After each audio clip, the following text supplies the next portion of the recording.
And థియేటర్కి వెళ్ళిన తర్వాత what I wanted to say is that there's a misinterpretation అనుకోండి, మిస్ఇన్ఫర్మేషన్ అనుకోండి, ఫాల్స్ ఇన్ఫర్మేషన్ అనుకోండి, ఏమనుకోండి. It is no road show, it is no procession. Just థియేటర్కి వెళ్తుంటే జనాలు ఎక్కువ బయటకు వస్తే జస్ట్ వాళ్ళు వేవ్ చేసి మళ్ళీ లోపలికి వెళ్ళిపోయి మళ్ళీ థియేటర్ లోపలికి వెళ్ళిపోయాం. అండ్ థియేటర్ లోపల మీ సినిమా చూసిన కొంచెం సేపటికి సార్ నా వర్క్ అసలు ఏ పోలీసు కానీ ఎవ్వరూ నాకు వర్క్ అసలు నన్ను కలవలేదు, నాతో ఏం చెప్పలేదు. నాకు చెప్పిందల్లా అది పైగా మా మేనేజ్మెంట్ సైడ్ నుంచి వాళ్ళు మా వాళ్ళు వచ్చి చెప్పింది ఏంటంటే, సార్ బయట ఓవర్ క్రౌడ్ అవుతుంది, మీరు దయచేసి వెళ్ళిపోండి అని చెప్పారు. వాళ్ళ పోలీసు వాళ్ళందరూ బయట చాలామందికి ప్రాబ్లం అవుతుంది సార్, ఓవర్ క్రౌడ్ అవుతుంది, మీరు వెళ్ళిపోండి అంటే నేను వెళ్ళిపోయా. సినిమా స్టార్ట్ అయిన కొంచెంసేపు నేను వెళ్ళిపోయా.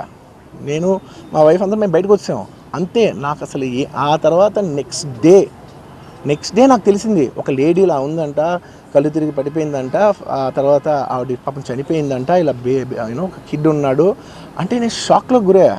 అంటే నాకు తెలీదు అసలు, నెక్స్ట్ డే వరకు నాకు అసలు తెలీదు. I had no idea. ఎందుకంటే నేను నా పిల్లోనే పక్కన పెట్టుకున్నా, నా వైఫ్, నా కొడుకు, నా కూతురు థియేటర్లోనే ఉన్నారు. నాకు తెలీదు. నిజంగా అలా జరుగుండి ఉంటే, నాకు తెలుసుండి ఉంటే నేను వాళ్ళు తీసుకుని వెళ్ళిపోతాను కదా, మినిమం కదా. ఎవరైనా వాళ్ళ పిల్లలు వాళ్ళు తీసుకుని వెళ్ళిపోతారు కదా. నాకు తెలియని కూడా తెలియదు. సరే పిల్లలు వాళ్ళు చూసుకుంటారు, మనం వెళ్ళిపోతే క్రౌడ్ క్లియర్ అయిపోతే, ప్రాబ్లమ్ సాల్వ్ అయిపోతే నేను వదిలేసి వెళ్ళిపోయా. అలాంటిది నాకు తెలిసి కూడా నేను సినిమా చూస్తూ ఉన్నాను, ఇలాంటి ఫాల్స్ అలిగేషన్స్ వస్తే చాలా బాధ వేస్తుంది.